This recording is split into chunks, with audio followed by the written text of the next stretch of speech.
everyone to Zoom into Books this afternoon. We have the pleasure of having award-winning author Don Helin with us again. He's doing a workshop today on writing short stories, and it will be focusing on setting today. So Don, take it away. Okay, well, thanks a lot, Kathy. And again, it's a delight to be here. I always enjoy my time on Zoom in the Books. I think it's a great program and it's done a lot of good for a lot of people. I know over the last few months, we've been the Next Generation Indie Book Awards has been having a contest, and I know we've had a number of short stories that have come in. There's still another day. If you have one you're about to submit, because I'll be judging one of the categories, and the work that I see is really excellent. But I think setting is so important, and a lot of people kind of give it short shrift a little bit. I think in writers' circles, when you hear writers talking, they're always talking about what's more important, plot or character. If you don't have a good character, people have to like your character, have to understand your character. And if you don't have a good plot, they're going to leave it. And so I don't hear a lot of people talking about other than plot and character. But they're missing the boat, because a key part of a story is a setting. And I hope in the next 35, 40 minutes, I'll be able to show you why that's so important. And I think this plot and character thing misses the setting boat, because they're certainly critical, but without good setting, you're going to float your story and it's going to be hanging up in the air someplace. So every story has a context, and keep that in mind. And a story should be a world unto itself. It's maybe not the real world, but it's a world, and it lives and breathes, changes and grows, acts on your characters. And that's what's key. That world acts on your characters, and your characters ending up have to react to that. Okay, so setting is much more than just a description of room and landscape and all this. It's fashion, ideas, human outlook, historical movement, spiritual method. The essence is bringing people into your story. And I first learned this. Many of you know I was an Army guy. I spent a career in the Army. And when I got out of the Army, I said, well, now what? And all of a sudden it dawned on me that a lot of people aren't going to be very interested in how to write an Army regulation. And I thought, now, what am I going to do? And I just really lucked out, because I saw in the paper, we were still in DC, I saw in the paper that the Washington Post was going to have a travel writing symposium. I sat down and I talked to Elaine, and she agreed. She said, we like to travel. Why not get paid for it? So I took, it was in 8 weeks, and they had the editor of the Washington Post travel section and one of their key reporters. And it was so helpful. And why? Because when I write a travel article, I'm trying to write about a place. Like, for example, I did one here in Lancaster about the Wolf Sanctuary or Fulton Theater or whatever. And what I want you to do when you finish, you want to go see it. I want to bring you into that story so you will go up and see it. And that's the whole purpose of travel articles. And I was a travel writer, I guess, for about 6, 7 years before I got the bug to start writing fiction.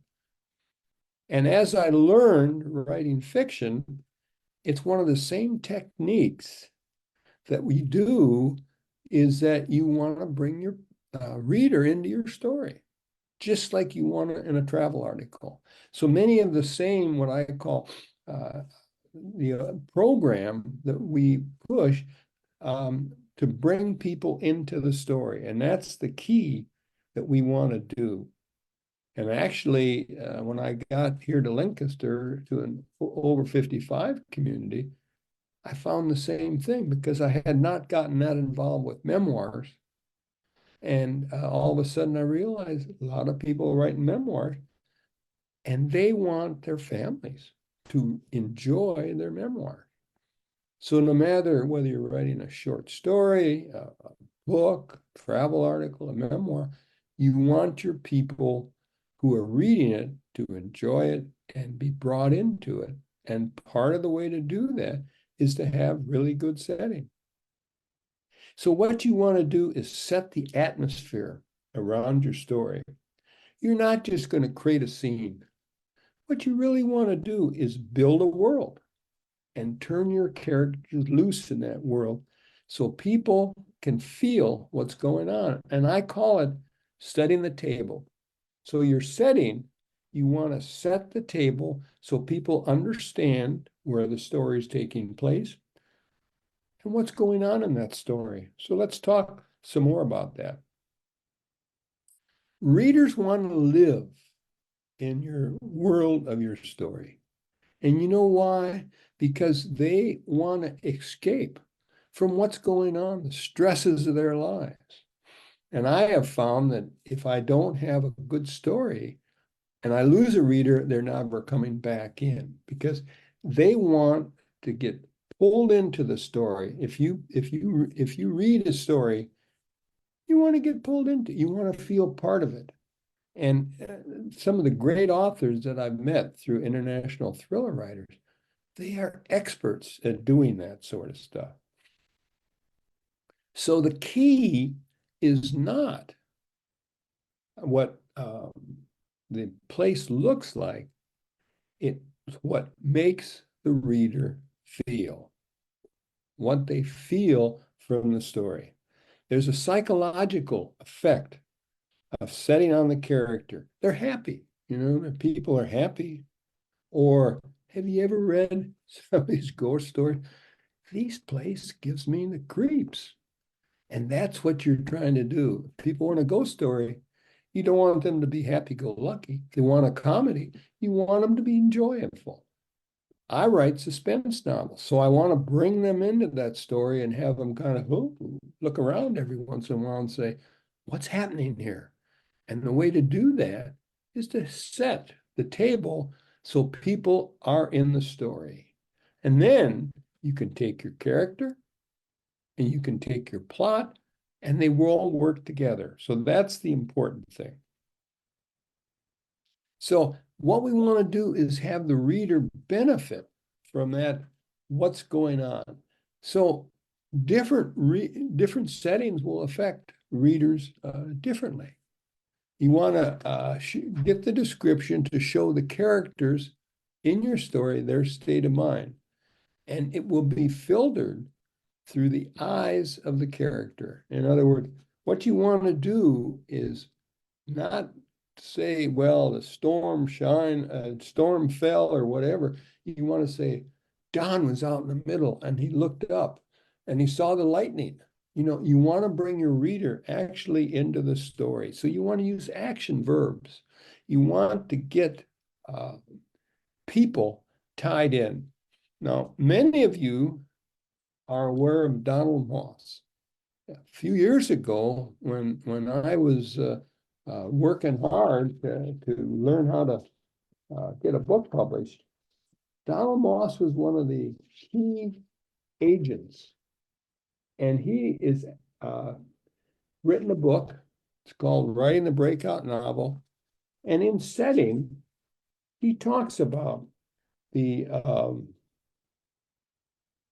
focus here is that for those of you that read Anne Rivers Sidden, you know how good she is.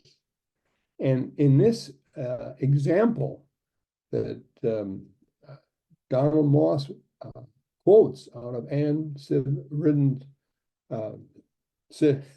Sidden's book is that it actually gets her, and you can feel what's going on.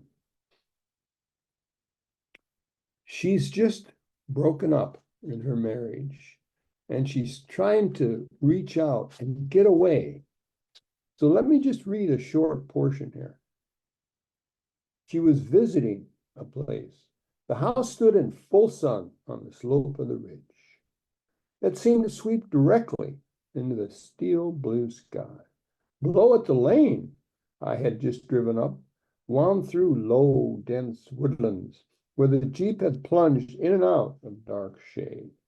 But up here, there was nothing around the house except a sparse stand of wind-studded oaks, several near collapsing outbuildings, and 2 or 3 huge freestanding boulders that happened to be left. I knew by the receding glacier that had formed. Above the house, the ridge beetled like a furrowed brow, matted with low-growing blueberry and huckleberry bushes. At the very top, no trees grew at all. I looked back down, caught my breath at the panoramic of the ocean. It was a day of strange, erratic winds and running cloud shadow. And I had to turn and face the closed door of the big old house. I'd come here seeking shelter of the upland wood, but this tall, blind house, alone in its ocean of space and dazzle of hard shifting light, offered me no place to hide. So what she has done is used her book to create a mood so you understand what's going on for Molly and all the problems that she's had. Now, as you're creating setting, watch out for the overuse of like kitchens or living rooms, offices, and other daily setting that we see all the time. Why? Because it's nothing different. Try to think of places, put your character places that people are going to, oh, where are they? Okay, what would move the readers? Think about a canyon. Think about a sports stadium. Think about an airport, life raft, recovery rooms in hospitals. Think about places that people don't get to very often. You know, you're in your kitchen every day, but you're not in an airport every day. Now, the other trick that you can do, what about settings that are empty or too full? I walked into the empty airport. All of a sudden, what's going on? See, what you want to do is set the stage so your reader is following your character as they enter these places, and empty airports or like overfilled the recent football game when every seat in every place was completely taken. Well, it's a critical that people understand, and it's something that's different and exciting, and that's what you want to paint. So you're trying to paint a picture that will catch your reader, and you want to catch the mood that you want to set. And that's exactly what we're going to try to do today. And you want to use nouns and verbs. You don't want to use a lot of adverbs and adjectives because they're not strong. We went to the beach, and we went to this Los Angeles, or we went places that are nouns. You don't want a lot of verbs. And it's hard to set its impact unless it's observed in all its pieces. For example, a place is a sum of its parts. If it's a stadium, it's an empty stadium. You walk around and take your reader around upstairs, up to the the place that they set the television on or whatever, you want to get your reader in there so they understand what's going on. For example, for science fiction and fantasy, my friends who write that have to really almost do world building. You know, I had a good friend when I was first learning how to write, and he was writing a science fiction. And it took him a year, almost 18 months, to set up this whole world that he was then going to put his hero into. And you'll see if you read fantasy or you read science fiction, one of the challenges is world building by these people. How much freedom does your character have? For example, a college student, you're writing about a college student. Suppose you're writing about an Army recruit.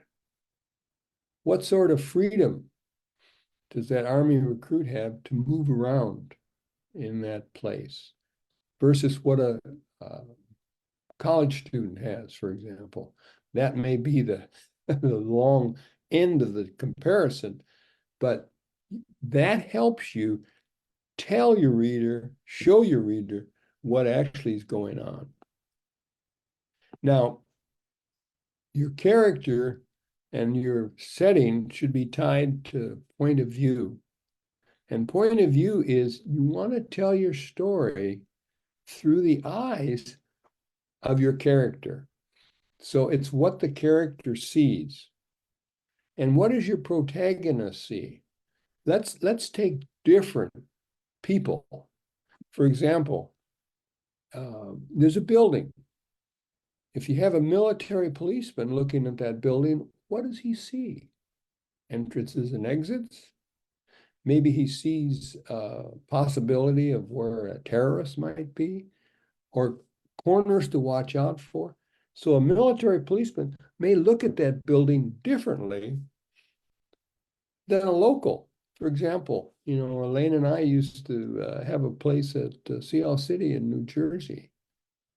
And almost everybody, the locals, during the summer, it was a real pain because everybody's there. You got no place to eat. You can't park your car and all that sort of stuff. So what they see are people and crowds and all that sort of stuff. And then finally, when September comes, it's a whole new world. Kids are back in school, and it's a place you love. So you see it through the eyes of a local, and he hates it. He may hate it during the summer, but love it in the fall. Or an architect. Suppose he looks at a building. What does he see? The design, how long it took to build that, what sort of equipment they had, or a contractor. So everybody that looks at something, if your character is an architect, if your character is a police officer, if your character is a military guy or a contractor, they're going to see different things. And so you need to make sure that your reader understands that. And this tells a lot about your character. What's important to them? What do they see? What do they catch? Probably one of the most important things that I've found is the use of the senses.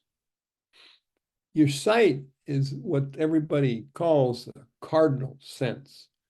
The sunset, and you can see the beauty of the sunset.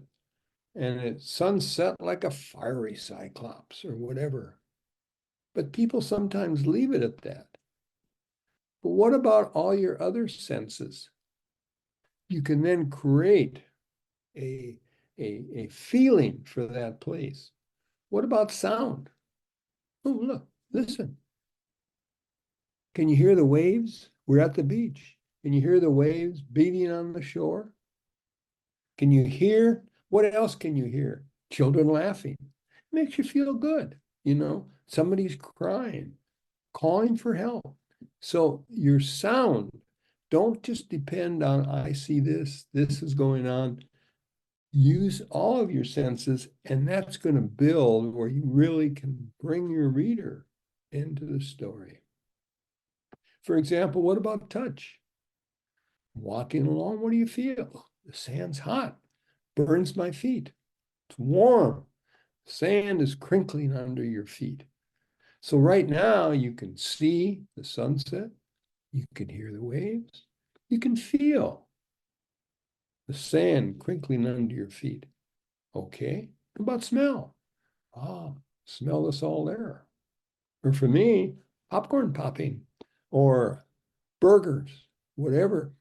And that, by using all of those senses, you can help build that scene, and that's incredibly important. And the last scene, and probably could be sometimes the most important, is smell. You know, you smell something in a soap, and then, oh, that reminds you about your grandmother. That's a soap that she used. And then you all of a sudden flip back to when you were a kid and you'd spend summers on the farm.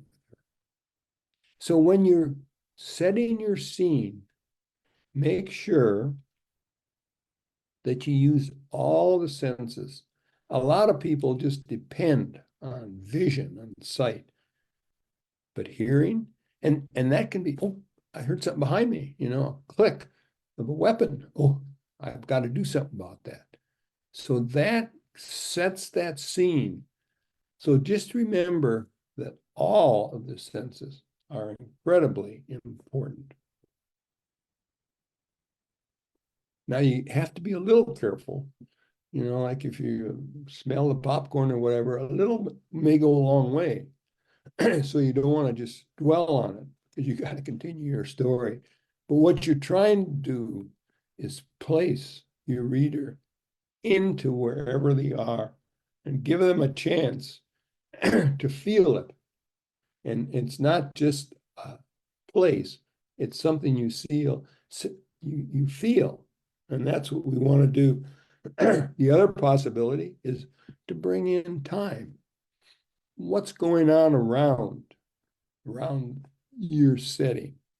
Now you have to be a little careful because you don't want to be obsolete. You know, if we talk about 9/11, that's a critical time.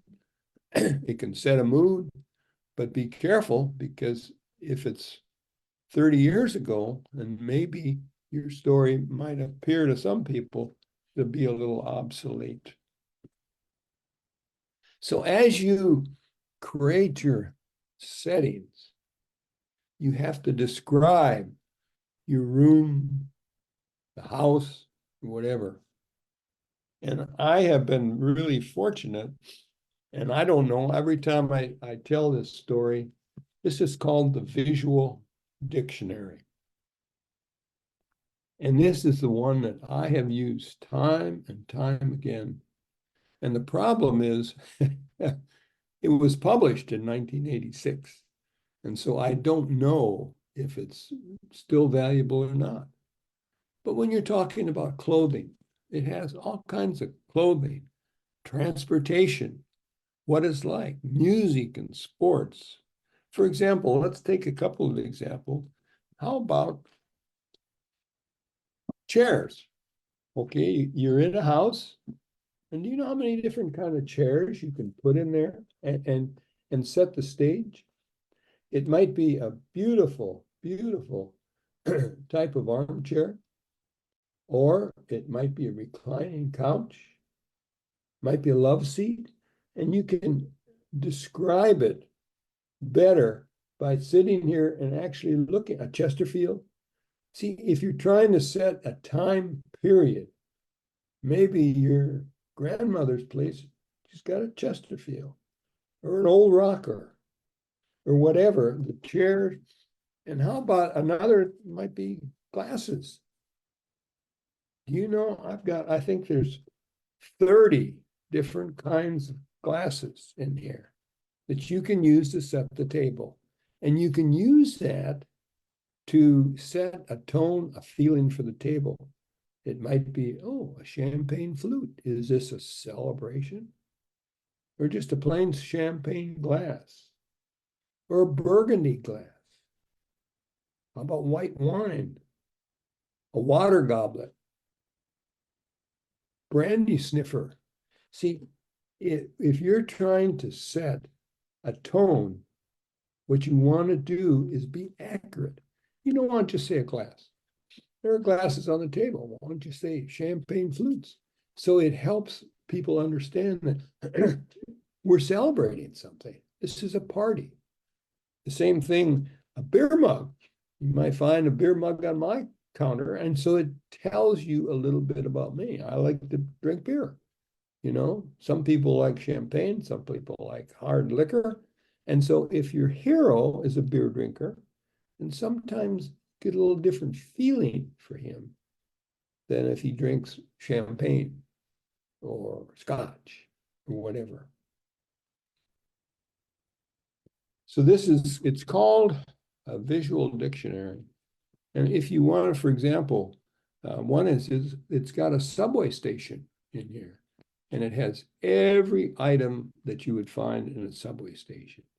So if you want your character be in a subway station, you can just open to that page and go through and put 3 or 4 items in there to help move your character into that subway station.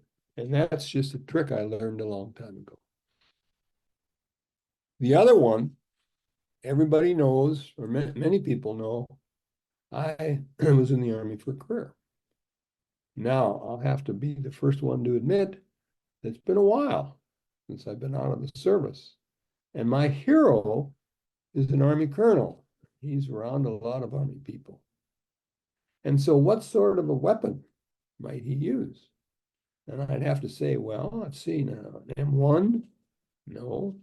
Current weapon is a Glock. And that's a Model 17. And that's what he would fire. And he would fire it. It's got a muzzle velocity. It's got a 17 round magazine. So if he shoots 17 shots, they're not saying, hey, that's impossible. Or he gets up with his Glock and fires 24 shots. Say, oops, can't do that. So it helps you understand. And let's suppose you have a sniper. Here's a sniper weapon. And what this is, it can fire maximum effective 875 yards or 800 meters. So you don't have to worry if you put your sniper out a half mile, because that's a sniper rifle, that's a range. But if you put them out farther than the range, then people are going to say. And as soon as you do something silly like that, you lose your reader. So be careful when you're doing that.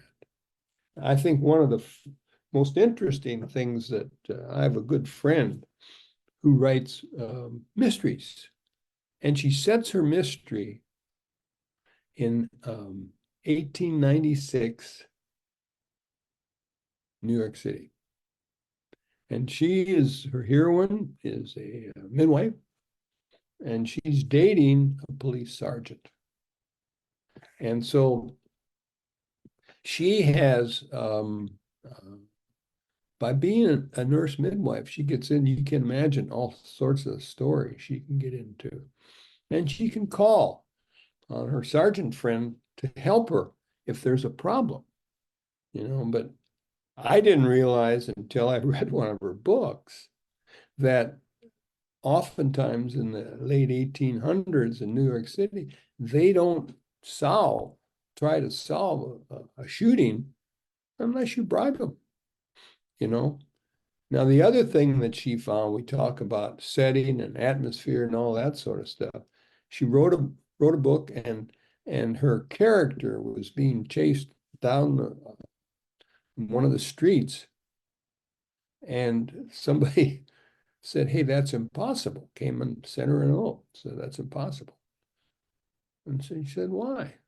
Well, there was a hurricane that day in New York City. This person had checked the weather and on a weather thing.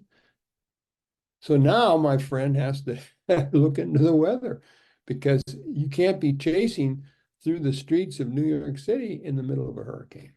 So what you want to do is be really careful with your setting.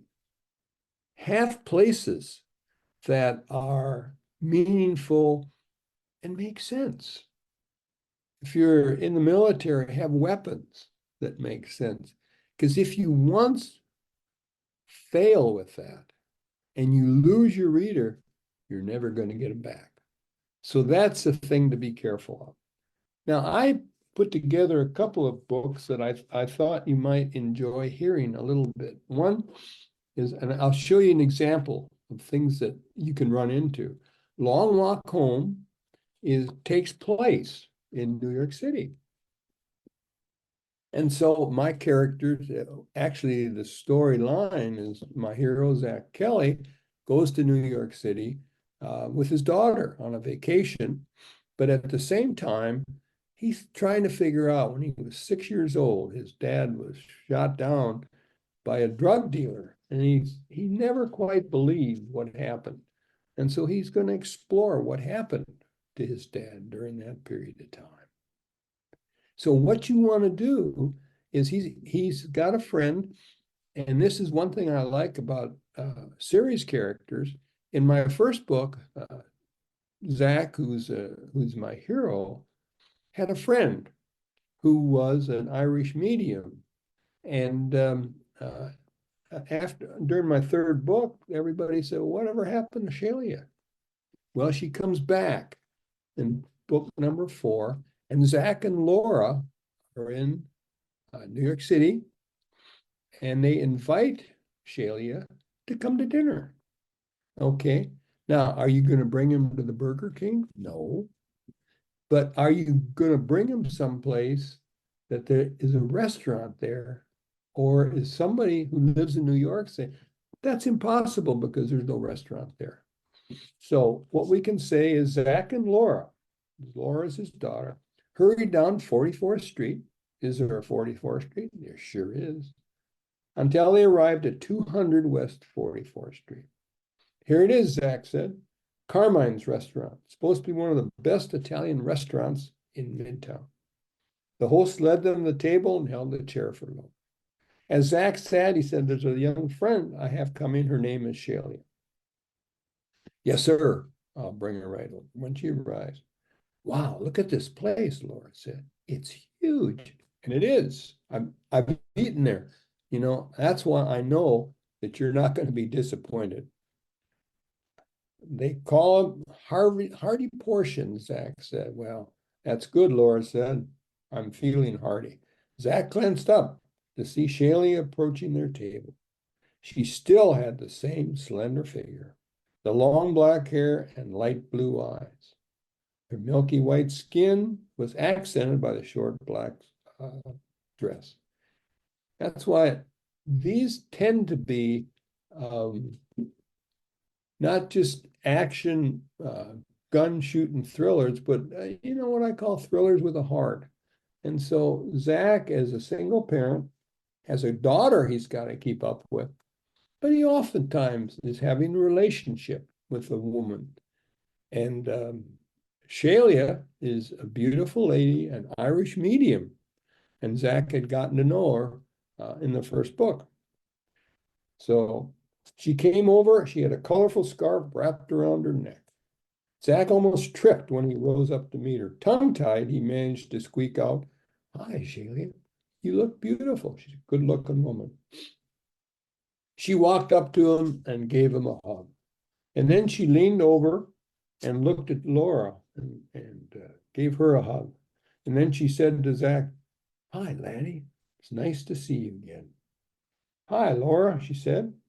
Laura smiled up at her. "Wasn't it a terrible time that we had when you guys were coming back from overseas?" So Zach pulled up a chair for her and Shelia sat. "Oh my," Shelia said, "I'm so glad we could get together and catch up. Have you ordered drinks yet? Nope. Your timing is perfect, Zach said.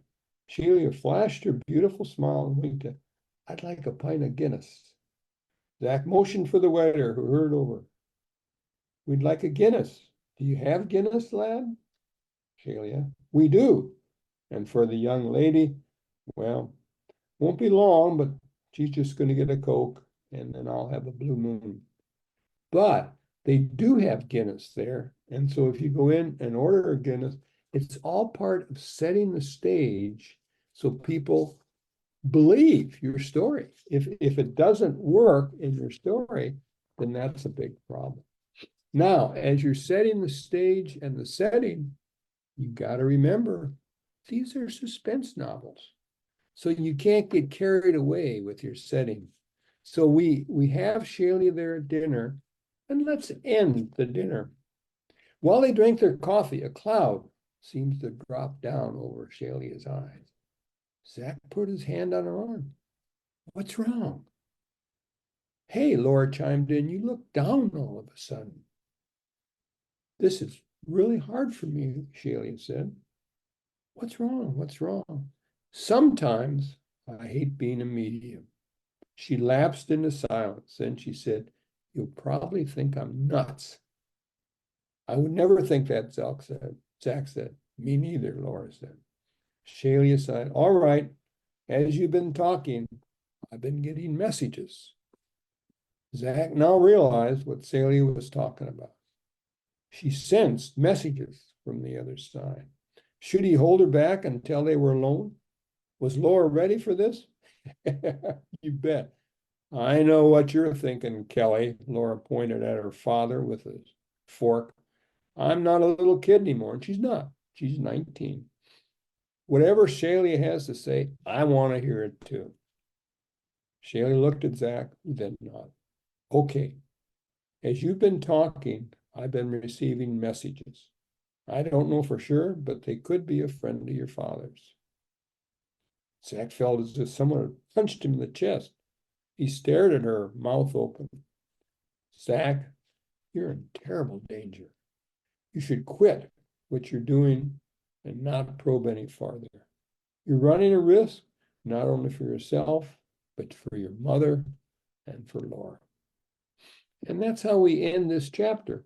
What you don't want to do is since your reader is expecting a suspense novel, you don't want to have the most beautiful setting in the world and forget about, about the rest of it.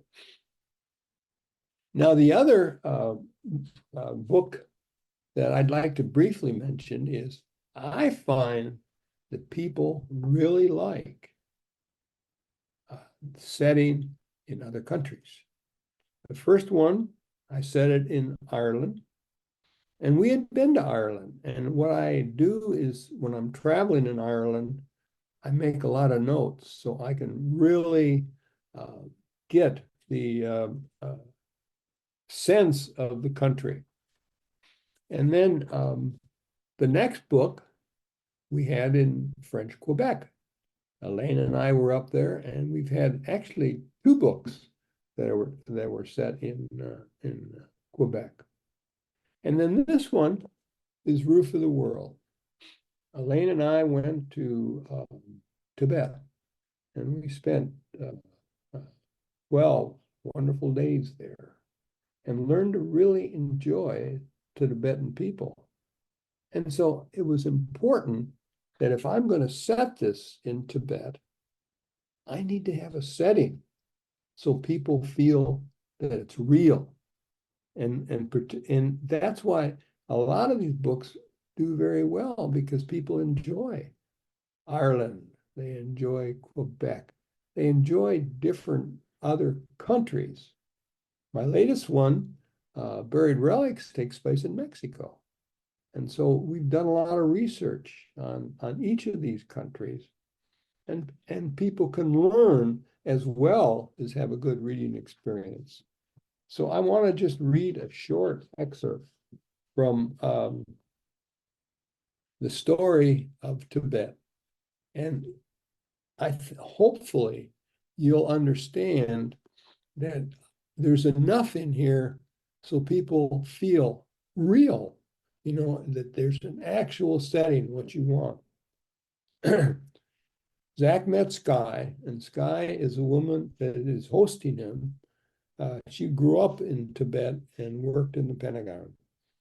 So Zach met Sky in the lobby about 15 minutes later, and together the two walked out of the front door and cut right to walk along Dakhor, Darkhor. That is the main street in Lhasa.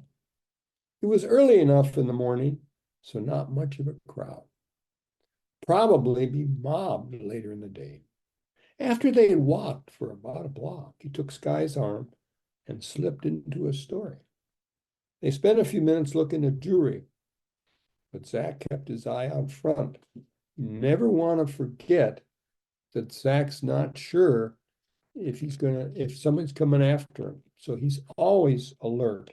So you have to have good setting, but you can't forget that this is a suspense novel. I don't see anyone who looks suspicious. We're following this, Zach said. Okay, Sky said, let's go.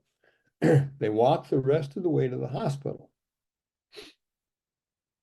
pausing at storefronts to check windows, to look and see if anybody might be lurking behind them. So far, no one seemed interested in what they were doing. It took another 10 minutes before Zach spotted the hospital sign. Sky turned and followed her, and Zach followed her up the stairs and inside. Whew, so far, so good. A large crowd milled around in a hospital lobby. Sky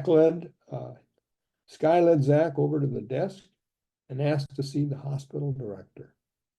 The woman made a quick call and then said in English, "He'll be right out."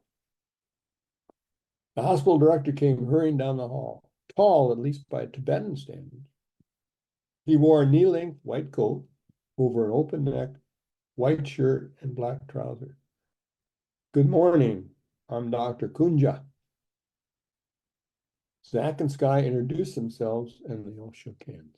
Zach is there to try to find out about who might be using the hospital for illegal means. "Thank you for seeing us," Sky said. "We look forward to hearing about the hospital."